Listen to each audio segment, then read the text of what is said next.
Bismillahirrahmanirrahim. Assalamualaikum warahmatullahi wabarakatuh.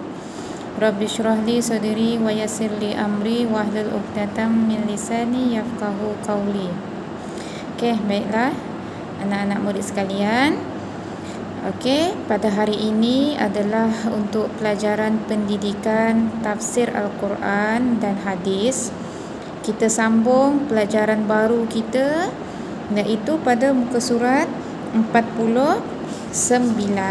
Okey, semua sekali boleh buka muka surat 49 yang bertajuk Ihsan. Okey, bertajuk Ihsan. Jadi pada kali ini Ustazah berharap murid-murid ada di depan masing-masing buku. Kita akan sama-sama baca. Okey, kemudian awak dengar dan Ustazah akan menerangkan, ya. Awak dengar apa yang Ustazah terangkan. Ustazah akan pergi satu persatu. Okey. Okey, yang pertama sekali adalah tentang hadis, ya. Kita mestilah mengetahui pertama sekali tentang hadis yang menceritakan tentang ihsan. Okey. Ihsan itu apa? Okey, sebelum itu kita baca dulu hadis. Bismillahirrahmanirrahim. Qala fa akhbirni 'anil ihsan. Qala fa akhbirni 'anil ihsan. Qala an ta'budallaha ka'annaka tarahu fa in lam takun tarahu fa innahu yarak. Okey. Hadis ini adalah berkaitan tentang sambungan hadis yang lalu, yang mana ingat tak lagi Ustazah ceritakan tentang seorang lelaki, iaitu malaikat Jibril yang datang bertemu dengan Rasulullah SAW, bertanyakan tentang, pertama sekali malaikat Jibril bertanyakan tentang Islam. Okey, pada pelajaran yang ketujuh malaikat Jibril bertanyakan tentang Islam. Pada pelajaran yang ke-8 malaikat Jibril bertanyakan tentang iman. Pada pelajaran yang ke-9 malaikat Jibril bertanyakan kepada Nabi Muhammad SAW tentang ihsan, ya. Ada 3 yang berkait rapat. Hadis ini panjang, ya. Panjang, dia ambil daripada pelajaran yang ke-7 yang menceritakan tentang Islam, iman dan ihsan. Okey, jadi yang ketiga ini adalah ihsan. Okey, apa artinya? Qala fa akhbirni 'anil ihsan. Artinya kemudian dia bertanya lagi. Dia tu siapa? Malaikat bertanya lagi. Qala an ta'budallaha ka'annaka tarahu fa in lam takun tarahu fa innahu yaraka. Khabarkan kepadaku tentang ihsan. Malaikat bertanya. Lalu Rasulullah SAW menjawab, ihsan itu ialah bahawa engkau menyembah Allah Ta'ala seolah-olah engkau melihatnya. Jika engkau tidak boleh melihatnya, maka sesungguhnya Allah melihatmu, yakni memerhatikanmu. Itu dia maksud hadis. Okey, kita pergi kepada muka surat 50. Okey, muka surat 50 yang menceritakan tentang huraian hadis, ya. Okey, hadis yang tadi itu dia menceritakan tentang ihsan, yang mana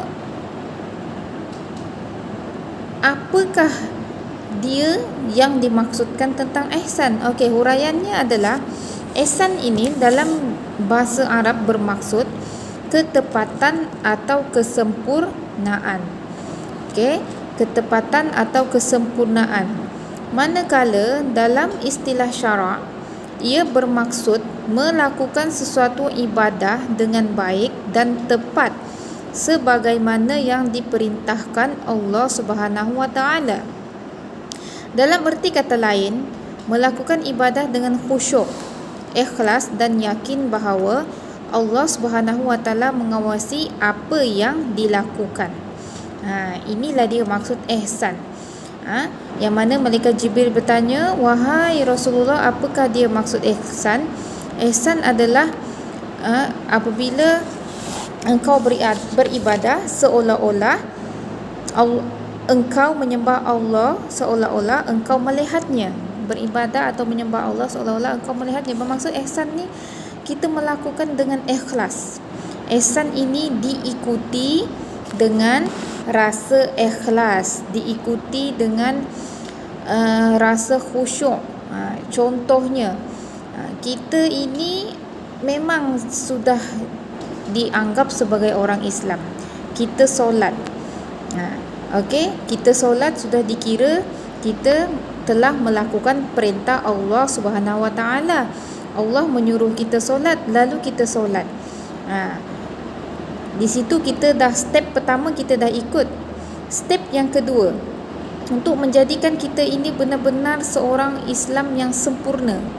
Ihsan tadi tu maksudnya sempurna, ketepatan, tepat. Macam mana kita nak menjadi seorang Islam yang sempurna?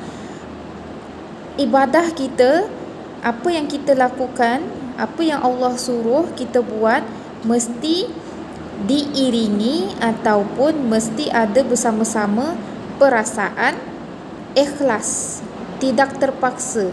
Kita melakukan apa yang Allah suruh dalam keadaan rela hati, dalam keadaan ikhlas. Tak apalah, Allah suruh aku solat 5 waktu, aku suka sangat, aku seronok sangat beribadah ni, tak apa. Walaupun 5 waktu ni aku suka sangat beribadah, aku suka sangat bangun subuh. Kita rasa gembira, kita rasa nikmat. Tidak ada rasa beban. Tidak ada rasa, contoh nak bangun subuh, rasa malasnya nak bangun subuh, rasa bila bangun subuh tu awak dah bangun, tapi awak solat dalam keadaan awak mengantuk, dalam keadaan awak tak seronok, dalam keadaan awak terpaksa. Contoh kan, ibu kan bangunkan subuh, Amir bangun subuh. Jadi awak pun malaslah ibu.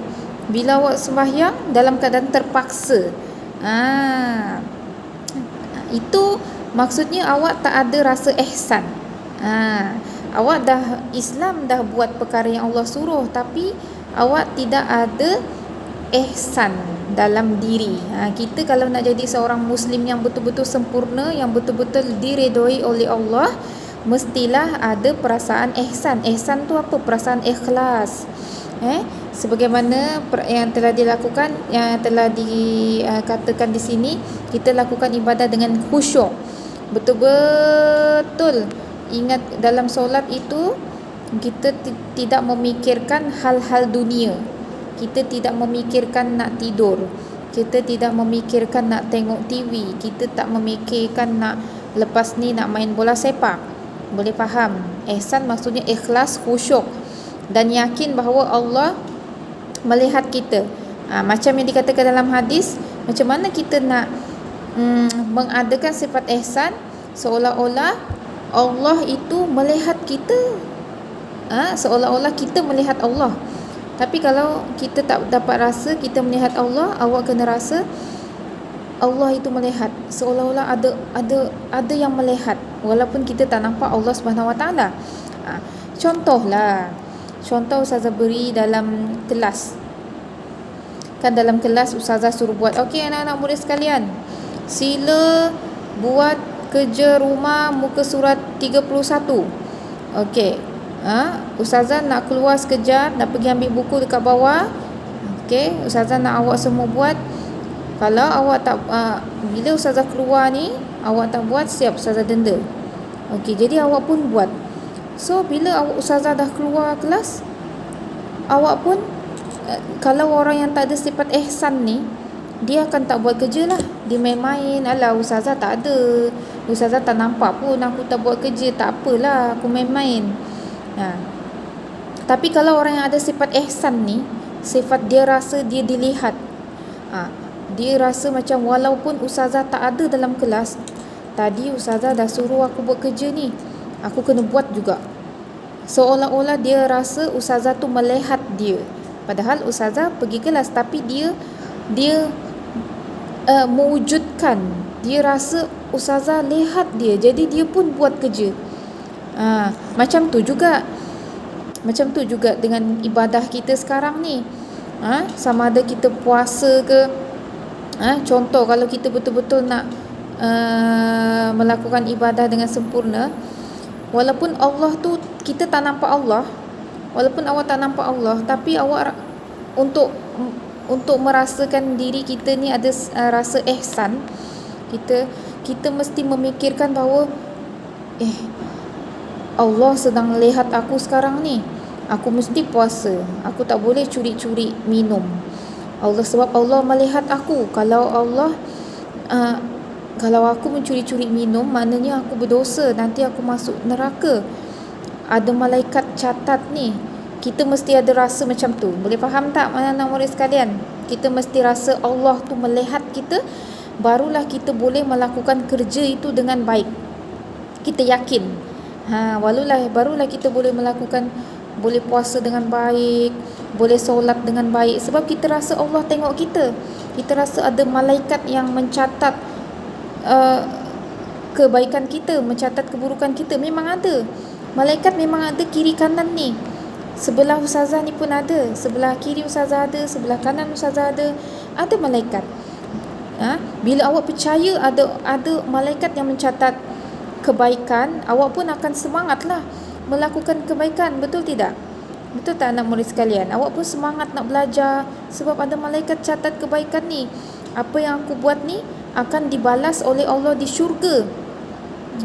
Di syurga nanti akan dibalas oleh Allah. Syurga yang kita hidup selama-lamanya di dalam sebuah syurga yang mana dalam syurga itu di bawahnya mengalir air.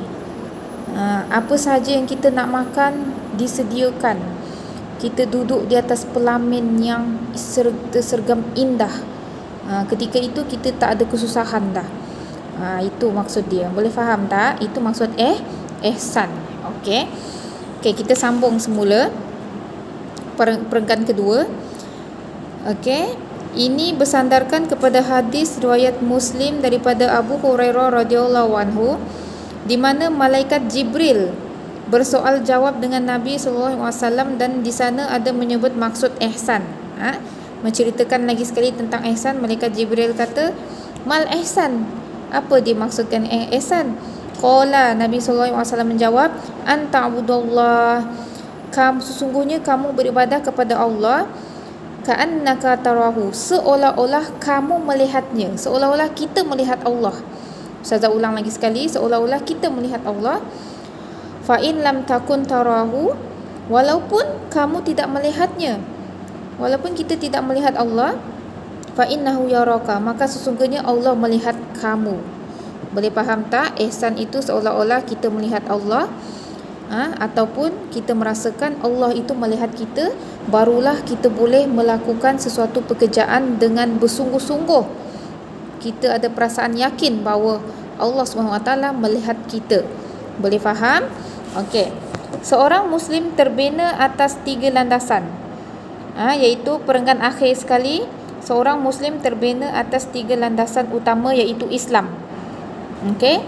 Muslim ni terjadi kerana adanya agama Islam, iman dan ihsan. Faham? Ada 3 ni yang penting. Oleh kerana itu, seorang Muslim tidak wajar memandang ihsan dari sudut akhlak semata-mata, tetapi memandangnya sebagai sebahagian daripada akidah dan kesempurnaan Islam. Ihsan ni maksudnya bukannya kita lihat daripada sikap akhlak. Contohnya seseorang itu kita lihat baiknya dia, hubungan dia dengan cikgu, dia tegur siapa cikgu, menolong cikgu, kita lihat akhlak dia bagus. Bukan sekadar kita tengok akhlak dia, tapi kita kena tengok kepercayaan akidah dia. Kita kena tengok bagaimana dia benar-benar yakin bahawa Allah Subhanahu Wa Taala melihat dia. Bila dia yakin, bila dia rasa yakin, barulah dia boleh melakukan sesuatu pekerjaan dengan baik, sebab dia yakin Allah lihat, Allah akan balas segala perbuatan dia dengan syurga, dengan syurga. Itu maksudnya ya. Kita lihat daripada segi akidah ni, maksudnya pegangan agama dia, kepercayaan dia kepada Allah, bagaimana kuatnya kepercayaan dia terhadap Allah Subhanahu Wa Taala. Boleh faham kena kaitkan dengan kepercayaan kita, barulah dia kena lahir daripada hati. Kalau hati kita percaya kepada Allah, bahawa Allah melihat kita dan Allah akan membalas semua kebaikan kita, automatik kita akan melakukan semua pekerjaan dengan baik. Menolong ibu bapa, kita sanggup bersusah payah tolong ibu bapa, mengemaskan rumah, sebab kita tahu bahawa Allah tengok dan Allah akan balas dengan syurga. Kita bersusah payah untuk belajar, walaupun waktu PKP ni, tak apalah, aku tetap nak belajar juga, sebab aku tahu Allah lihat dan Allah akan balas perbuatan baik aku ni. Aku tetap nak sembahyang juga, walaupun aku susahnya nak bangun subuh, tapi aku tetap juga nak sembahyang dengan khusyuk, sebab aku tahu bila aku solat dengan khusyuk ni, Allah akan balas dengan syurga yang tersergam indah, yang selama-lamanya kita hidup dalam keindahan di syurga nanti. Ada akidah, dipercaya yang tu. Boleh faham teman-teman sekalian? Ada kesempurnaan. Itu Islam diikuti dengan kesempurnaan, iaitu ihsan dan juga iman. Okey. Seterusnya, muka surat 51. Okey, muka surat 51. Mereka yang dikatakan telah memperoleh ihsan dianggap telah mencapai kenikmatan ibadah, seolah-olah melihat Allah ketika melakukan ibadah. Lihat ni, kita tengok diri kita. Adakah kita solat dalam keadaan yang kita rasa Allah tengok kita? Adakah kita solat semata-mata untuk melepaskan beban? Contohlah kita rasa solat ni beban, jadi kita solat tu semata-mata untuk aku dah solat lepas beban. Sebenarnya salah. Solat itu bukannya beban. Solat itu adalah satu nikmat. Kita sepatutnya, bila orang yang ada sifat ihsan ni, dia sepatutnya rasa seronoknya solat. Aku nak solat, tak sabar-sabar nak tunggu waktu solat. Sebab dalam solatlah kita berdoa, dalam solatlah kita memohon pertolongan hanya kepada Allah Subhanahu Wa Taala. Bila kita susah, contohnya saya ni susah sangat nak hafal Al-Quran ni, kenapalah? Kita nak minta tolong pada siapa?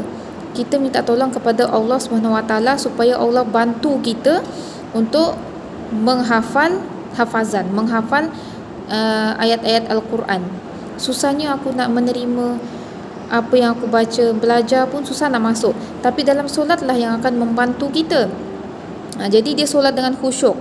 Kita rasa nikmat, kita rasa, contohlah kita nak makan, kita tengok makanan tu sedapnya, kita ada rasa nikmat nak makan. Tapi ada orang yang bila dia nak makan, walaupun makanan tu sedap, dia rasa tak selera. Itu dia rasa tak ada nikmat. Walaupun makanan tu sedap, dia tak selera pula nak makan. Berbanding kita samakan dengan solat. Solat tu sebenarnya nikmat, macam makanan yang lazat tadi. Sepatutnya kita mendatangi solat dengan rasa seronok lah. Boleh faham? Okey. Seterusnya, perangan yang kedua, sifat ihsan mampu mengawal kepada diri seorang Muslim, kerana dengannya kita akan merasa selalu diawasi oleh Allah Subhanahu Wa Taala yang Maha melihat dan tidak akan melakukan perkara yang tidak baik. Okey.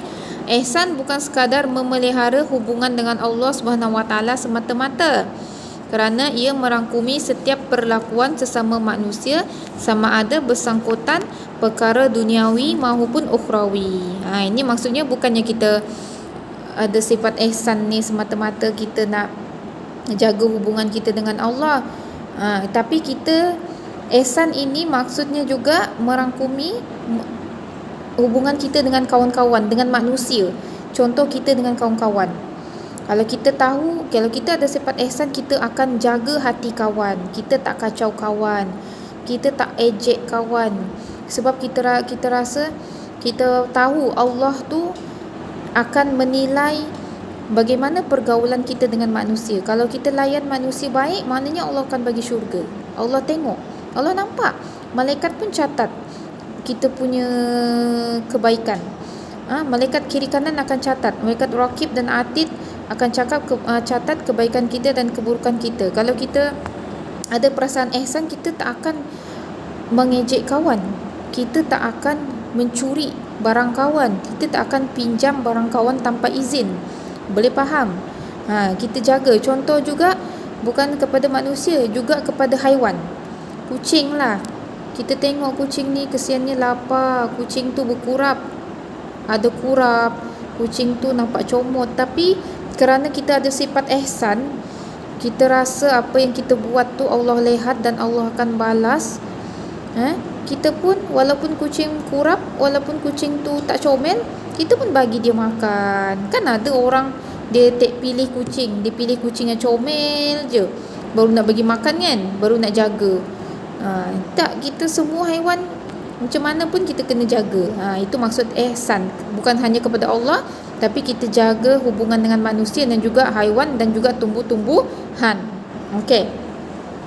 Seterusnya, setiap Muslim dituntut untuk berihsan dalam urusan ibadah seperti solat, puasa, zakat dan sebagainya, serta dalam urusan muamalat seperti hubungan kekeluargaan, kemasyarakatan, kebudayaan dan politik.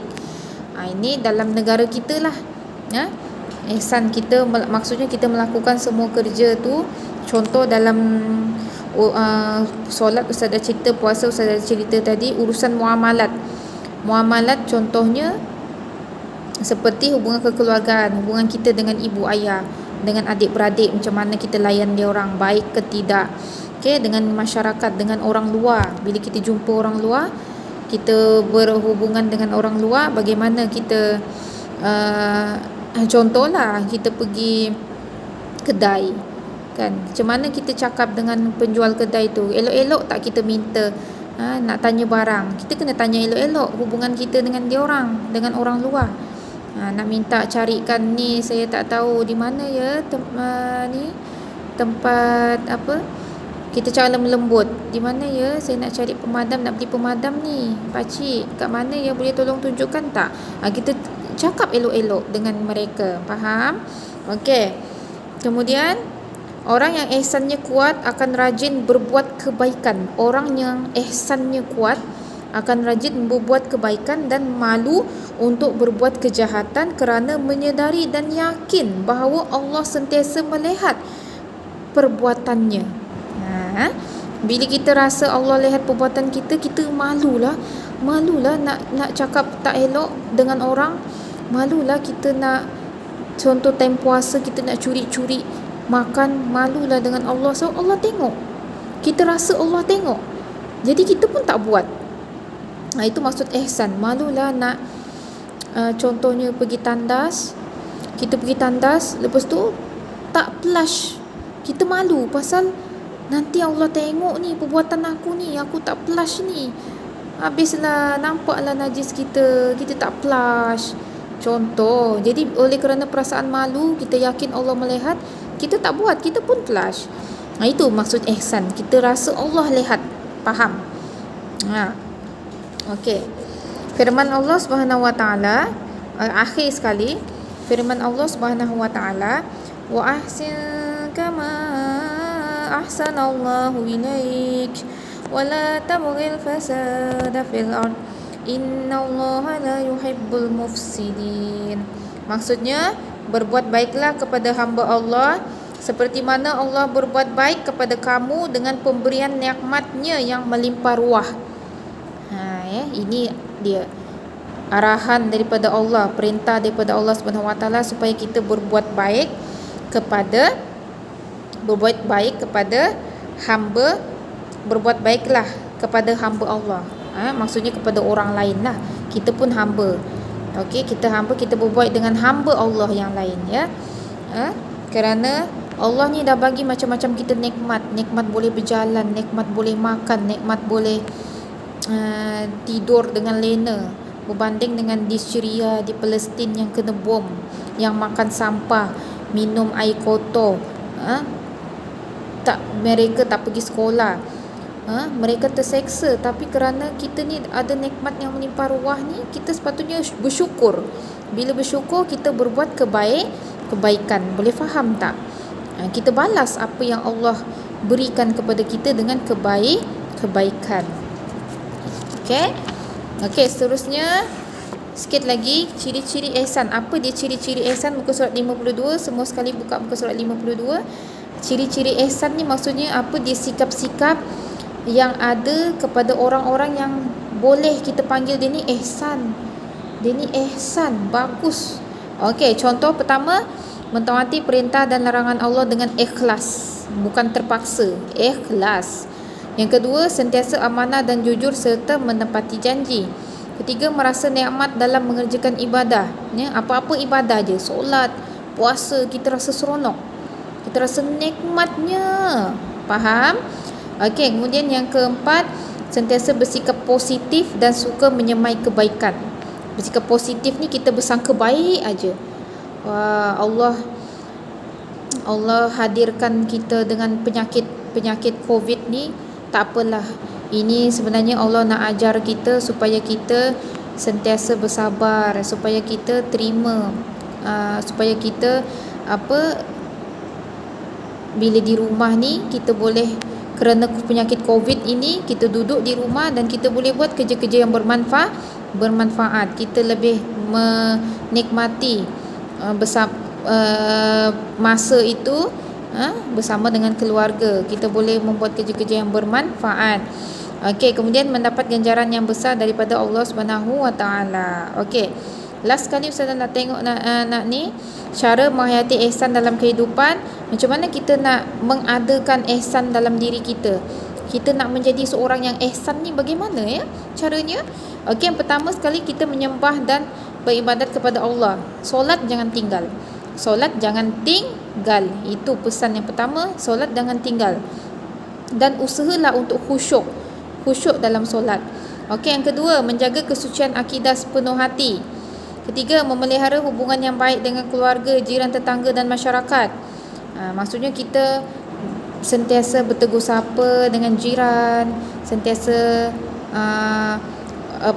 menolong adik-beradik, sentiasa bercakap yang baik-baik dengan adik, dengan abang dan kakak, dengan sepupu, dengan makcik, sentiasa membantu ibu bapa, sentiasa buat apa yang ibu bapa suruh, ya. Faham? Okey. Kemudian mengamalkan sifat-sifat mahmudah. Maksudnya kita dalam hidup kita ni semua yang baik-baik je. Bangun pagi kita senyum, kita baca doa, makan kita baca doa, lepas makan kita baca doa, jumpa cikgu kita bagi salam. Apa lagi? Mak suruh cuci piring kita terus buat. Lagi apa? Jumpa orang bagi salam, Assalamualaikum. Kemudian kita tolong cikgu, perkara-perkara yang baik. Mahmudah ni maksudnya perkara-perkara yang baik.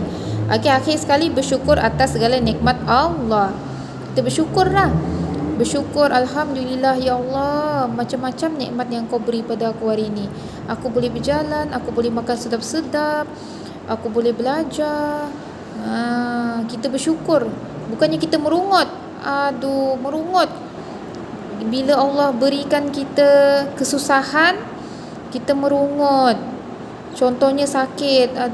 Tak sukalah sakit ni, bencilah. Itu maksudnya tak bersyukur. Patutnya kita bersyukur. Sebab dengan sakit itulah kita akan memohon kepada Allah Subhanahu Wa Taala supaya disembuhkan penyakit kita. Kita bersungguh-sungguh, ya Allah, aku sakit ni, sembuhkanlah penyakitku ya Allah. Kerana Allah sukakan kepada orang yang meminta-minta. Allah murka kepada orang yang sombong, yang tak nak berdoa.